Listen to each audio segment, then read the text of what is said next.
Բարի կեսօր, սիրելի հեռուստադիտող, մենք շարունակում ենք մեր բովանդակային ու հետաքրքիր թեմաներով զրույցները, իսկ այս պահին առաջարկում եմ տեղափոխվել երաժշտական աշխարհ, քանի որ մեր տաղավարում է իրանահայ հայրենադարձ երաժիշտ դաշնակահար Դերեն Բրաթյանը։ Բարի լույս Դերեն, շնորհակալ եմ մեր տաղավարում գտնվելու համար։ Շնորհակալ եմ ձեզ հրավիրելու համար, մերսի։ Դե պատմեք, տեսնեմ այդ ինչպես եղավ, որ Իրանից վերադարձաք Հայաստան եւ երբ դա եղավ։ Դե ընդհանուր շատ ուրախ եմ, որ հիմա այս պահին հենց գտնվում եմ իմ հայրենիքում եւ ուսումս հենց այստեղ եմ շարունակում Երևանի Պետական կոնսերվատորիայում։ Ես փոքրուց միշտ սիրել եմ երաժշտությունը եւ ընդհանուր իմ ընտանիքի օգնությամբ կարողացամ շարունակել այս ուղին եւ Դուք ծնվել մեծացել եք Իրանում, այնտեղ դպրոց եք հաճախել եւ փաստորեն միշտ երազել եք գալ Հայաստան եւ հիմա արդեն ձեր երազանքի իրականության մեջ եք ապրում։ Ծնողների հետ եք վերադարձել, թե միայնակ եք եկել եւ միայնակ կարելի ասել եւ հուսամ որ ընդհանուր կվերադառնանք բոլորս որպես սփյուռք այստեղ հենց հայրենիքում ուրեմն ես այո ծնվել եմ Թեհրանում եւ սովորել եմ Թեհրանի երաժշտական դպրոցում եւ ավարտել եմ եւ այնտեղից հետո եկել եմ այստեղ եւ ուսումս շարունակել եմ հենց Երևանի Պետական կոնսերվատորիայում։ Հիմա երկրորդ կուրսում եք սովորում։ Այո։ Ինչպես են ընթանում դասերը։ Շատ լավ, իսկապես նախ շատ լավ դասատուներ ունեմ, իսկապես իրենց օգնությամբ կարողանում եմ sense շատ լավ առաջ գնամ եւ նաեւ շատ լավ ընկերներ եւ շատ լավ միջավայր եւ իսկապես շատ հաճելի է որ իրենց օգնությամբ կարողանում եմ զարգացնել իմ գործը եւ աշխատել։ Ստեղծագործող մարդու համար դա ամենակարևորն է լավ մարդկանցով շրջապատված լինելը։ Հա, իսկապես։ Գիտեմ, որ նորություն ունեք, քանի որ վերջերս թողարկել եք ձեր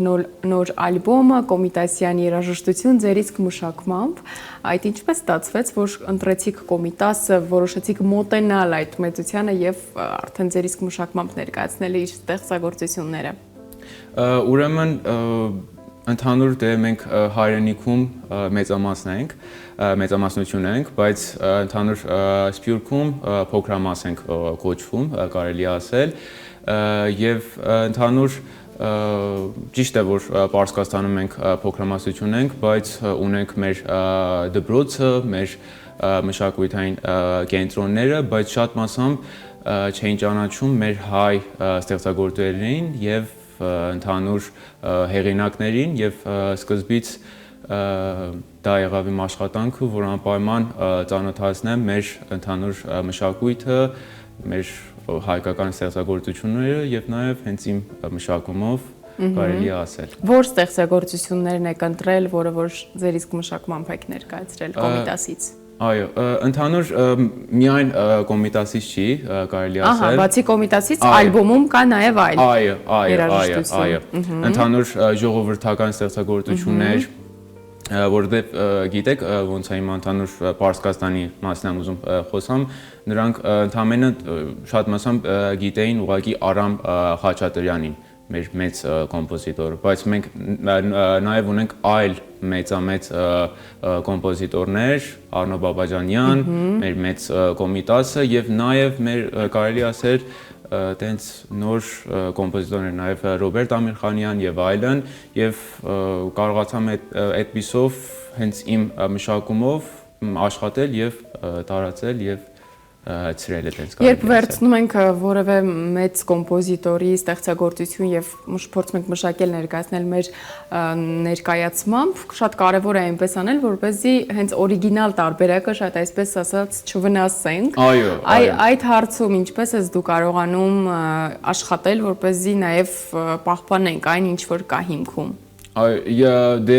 թանուր շատ ռիսկային գործ է դա, որ տենց ասած ես միշտ աշխատում եմ, որ այսինքն հիմքը պահեմ այդ ամեն ինչով, որտեվ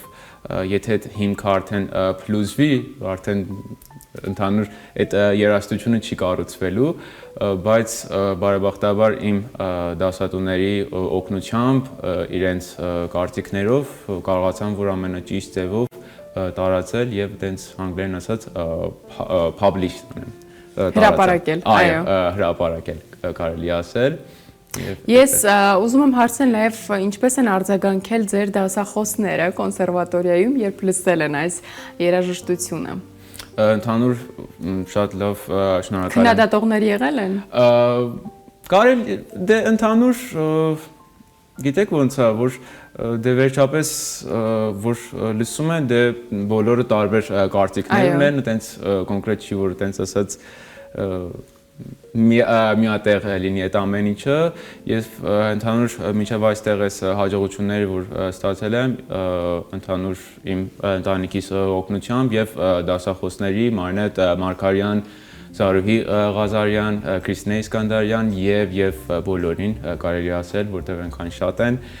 որ իսկապես ինձ բոլորը տենց ասած ճիշտ ձևի ուղղակցել են դեպի ճիշտ ճանապարհ եւ լավ դասեր ստացած այդպես կարելի ասել։ Դեռ երկրորդ կուրսում եք սովորում, բայց արդեն հասցրել եք բազմաթիվ համերգներ, ձայնագրություններ ունենալ, դափնեկիր մրցանակներ ունեք, մրցանակների այդպես մի ամբողջ շարք ունեք, որի մասին կարծում եմ արժի հիմա խոսել։ Այո, ուրեմն ամենամեծ, այսինքն տենց ասած կարելի ասել, որ հաղթանակներից ես որ կարելի ասել, կորոնայի ժամանակ միած տենց ասած international մրցույթ եղավ, The Pianist կոչվող մրցույթը, որը բոլոր աշխարհից դե այն ժամանակ տենց on-line ձևի էր ամեն ինչով կարողացամ մասնակցել, որը մոտավոր, չգիտեմ 1000 եւ ավելին մասնակիցներ կար եւ կարողացամ այն ժամանակ առաջին տեղը գրավել եւ որպես տենց ասած վերջին գործ որ տենց որպես վերջին փուլ կարելի ասել որ տենց ստացվեց ես նվագեցի հենց իմ ստեղծագործությունը Crazy March կոչվող անունով Գիժմարտ, այո, Գիժմարտ անունով, որ ինքը հենց Բաբաջանյանի թեմայով է Ընդհանուր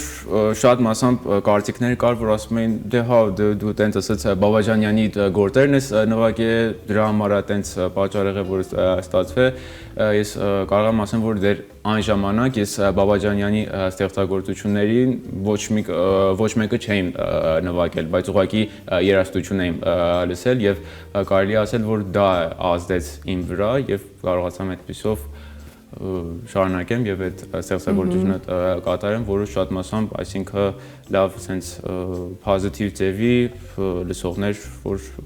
sense գնահատողներ եղան, այո։ Այո։ Իսկ ինչ համերգային ծրագրեր ես ունեցել այս ընթացքում։ Համերգային դե ընդհանուր շատ եղել, որպես մենակատարներ ես շատ մասամբ հենց Պարսկաստանում եղել, դեռ առայժմ sense մենահամերգ չեմ ունեցել այստեղ։ Ամեն ինչ դեռ արժևում է։ Հուսամ, տեսնենք ապագայում ինչպես կստացվի եւ մենահամերգներ ունեցել եմ Պարսկաստանում եւ այդպես կարողացել եմ շարունակել այդ ուղին եւ այդ գրավել, ինչպես ասում են, տեղի համայնքին, հայ համայնքին։ Դերեն իսկ այս փուլում գիտեմ նաև բացի մեծ կոմպոզիտորների ստեղծագործությունները վերամշակելը նաև ունես քո իսկ անհատական հեղինակային ստեղծագործությունները, ինչ թեմատիկայով ես ստեղծագործում։ Այո, դե ես ընդհանուր շատ մասամբ դե կլասիկային ոճով բայց ես միշտ աշխատում եմ, որ տարբեր ոճերը նաև փորձեմ jazz, blues, rock, նաև pop, մի քիչ կարելի ասել։ Բոլոր ժանրերը կան մի խոսքով։ Այո։ Բայց ո՞րն է ամենահոգեհարազատը։ Դե կլասիկան, բնականաբար, եւ նաև ընդհանուր jazz, կարելի ասել, որովհետեւ շատ դրանք հոգեհարազատ են եւ նամանավանդ մեր հայկական այսինքն տենց ասած շատ մասամբ գործեր, որ իսկապես ինչ շատ հոգեհարազատ են եւ դրա համար է պատճառ լինում, որ կարողանամ ավելի շատ ֆոկուսս դնեմ հենց այդ ուղղության մեջ, որ կարողանամ տարածեմ, այսինքն բոլոր աշխարհում ճանաչեմ մեր բոլոր հայ կոմպոզիտորներին եւ հեղինակներին։ Դերեն հետաքրքիր է ընտանիքում երաժիշտ մարդիկ կան, թե դու միակն ես եւ առաջինը։ Տատիկս դե իր տենց ասած մեծ երազանքներից էր, որ իրենց զավակները ընդհանուր կարողանային երաժշտության ուղով զբաղվեին, բայց տատիկիս միջոցով, տատիկս ինքը ժողովրդական երգիչ է, եւ այսինքն այդ ուղղությամբ կարելի ասել, որ տատիկս ինձ օգնա ամենաշատը։ Այսինքն քո հիմնական նաև ոգեշնչման աղբյուրը տատիկդ է։ Այո, կարելի է այդպես ասել, այո։ Եվ նաև դե ընտանիքը, մայրիկ, հայրիկ եւ բոլորը։ Ինչպես են նրանք արձագանքել, երբ հասկացել են, որ արդեն վերջ դու ընտրել ես քո ճանապարհը եւ դա երաժշտությունն է։ Դե գիտեք ոնց է ընդհանուր սկզբից մարդ չգիտի այդ իր ուղին հստակ ձևով, բայց երբ արդեն ապագան, դե ես միշտ դա հավատացած եմ, որ ապագան մարդ չգիտի ընդհանուր ինչպես է գնալու եւ ինչպես է լինելու, բայց մի քիչ որ արդեն զգում ես այդ ապագայից, որ ինչեր է սպասում, ասում ես, դա արդեն էս է իմ ուղին եւ էս է իմ գործը, ուրեմն պետքա հենց այս ուղղությամբ գնալ։ Եվ երբ հաջողությունները արդեն գալիս են, չես կարող փախչել ոչ մի տեղ։ Կարելի է, այո։ Պետք է շարունակել այդ ուղին։ Այո, ճիշտ է։ Առաջիկայում ինչ ծրագրեր կան, ինչ հետաքրքիր մտքեր ունես, որ պետք է իրագործել։ Ընդհանուր կարելի ասել ես վերջնական գործերը, որ եղավ, ձայնագրեցին ես Կոմիտասի կրունկ ստեղծագործությունը Սարաջևի մշակումով, հենց կոնսերվատորիայում իմ դասատուի միջոցով Մարինե Մարգարյան եւ ձայնագրության առումով Մանեին, որը Մանեն ինքը նաև կարելի է նշեմ, որ շատ լավ երաժիշտ եւ կոմպոզիտոր է եւ բավականին մենք իրար հետ համագործակցում ենք եւ հույսով եմ շատ շուտով համացանցում կթողարկվի եւ արդեն կարող եք լսել։ Դերեն, արդեն իմացանք, որ քո երազանքներից մեկն էր ապրել Հայաստանում, որը իրականացել է։ Հետաքրքիր է, որն է հաջորդ երազանքը, որը փորձելու ես իրագործել։ Դե նախ այդ որ ասեմ, որ իսկապես շատ ուրախ եմ, որ գտնվում եմ հայրենիքում, Լորիս Չկնավորյանը միշտ այնց բան ասեց ու մայստրոտ Չկնավորյանը, որ հայրենիքը սուրբ բան է, այսինքն այն որ մարդ իսկապես որ գտնվում է իր հայրենիքում, ոնց որ թե ընդհանուր կյանքը եւ գործը ավելի հաճելի եւ լավ ձևի առաջանում եւ ապագայում դե պետքա տեսնենք, որ ապագան մեզ ինչ ցույց կտա, ինչ կորոշի։ Բայց դու, քանի որ ծնվել մեծացել ես Իրանում, ինչպես է ստացվել, որ մանկուց ուզել ես գալ Հայաստան, ընտանիքն է նպաստող եղել, թե ինքդ քո մեջ ունեցել ես այդ պատկերացումը հայրենիքի, Հայաստանի մասին, որը որ ուզել ես տեսնել։ Դե փոքր ժամանակվանից միշտ սիրել եմ գալ Հայաստան, եղել անգամներ, որ տենց ասած ամբրանը այցելել եմ եւ վայելել եմ, կարելի ասել, եւ իսկապես դե ես տենց ասած քանի որ դե Պարսկաստանում էլ բանակի հարցերով որ կար, այդ այսինքն այդ շատ ծանր վիճակով կարողացամ գալ եւ բարեբախտաբար կարողացամ այսինքն հենց կոնսերվատորիայի ընդունելությունով ամենաբարձր բալը ստանալով անվճար սովորել փաստորեն, թե անվճար չես։ Այո, հրաշալի։ Իսկ Հայաստանի որ հատվածն ես շատ սիրում, Երևանում ես հիմա կարծում եմ Երևանը արդեն հասցրել ես սիրել, իսկ բացի Երևանը եղել ես ինչ-որ մարզերում։ Այո, եղել եմ, դե ես ինքս փոքր ժամանակ Գեղարդում եմ հենց կնքվել, այցելել եմ մի քանի, այսինքն տենց ասած քաղաքներ, կարելի ասել Գյումրին, Դիլիջանը եւ այլն, որտեղ այնքան շատ են, եթե ես ուզենամ մեկ առ մեկ ասեմ, կարողա Չհերիքի մեր եթերը այսօրվա։ Իսկ ես ոգեշնչում են մեր հայաստանյան լեռները, բնությունը, տեսարժան վայրերը, որպեսզի նաև նոր ստեղծագործություններով ներկայանաս։ Բնականաբար դա շատ է ազդում։ Այս շատ մարդիկ կան, ստեղծագործողներ կան, որոնք ասում են ես պետք է լինեմ այսպես մի կոնկրետ հոգեվիճակում, որպեսզի կարողանամ նոր բան ստեղծել։ Քեզ մոտ ինչպես է։ Իսկապես դա ճիշտ է, մարդ որ տենց ասած ճիշտ էրիայում է գտնվում, այսինքն այդ շրջանում է գտնվում, մարդ ավելի հանգիստ եւ ճիշտ ձևի եւ ընդհանուր որպես ստեղծագործող մարդ ավելի, այսինքն լավ է կարողանում գնա առաջ եւ այսինքն այդ հայկական մեղեդիները ավելի է հնչում, ականջում եւ ընդհանուր մարդկանց մեջ։ Ավելի շատ տխուր ժամանակ ես սիրում ստեղծագործել, թե ուրախ, թե այլ հոգեվիճակ։ Գիտեք ոնց Թե վերաբերում ես իբրև աշխատանք, որ պետք է դե նստել եմ, պետք է հիմա ինչ-որ մի բան արագ։ Չէ, ընդհանուր այտենց չի, որ ասենք ստեղծագործող, այսինքն ստեղծագործություն, որ մարդը ուզում է անի, այտենց չի, որ ասենք ուրեմն նստենք ու արդեն կստեղծագործենք եւ այլն, այսինքն այդ պետքա գա այդ մեղեդին։ Մուսան պետքա գա։ Հավատում ես մուսային։ Դե այո։ Ո՞վ է քո մուսան։ Շատ բարդ հարց է։ Փորձենք բարձել։ Որպես ընդհանուր կոմպոզիտորներից, թե ընդհանուր Կարող ենք եւ կոմպոզիտորներից, կարող ենք եւ առհասարակ, գուցե, չգիտեմ, քո ընտանիքի անդամներից ինչ որ մեկն է, գուցե պարզապես անցորդ է, որ այդ պահին քեզ հանդիպում է եւ քեզ ոգեշնչում։ Դե ընտանիքը ընդհանուր մայր եւ հայրը, դե ընդհանուր այդ մեր այդ իմ ամենամեծ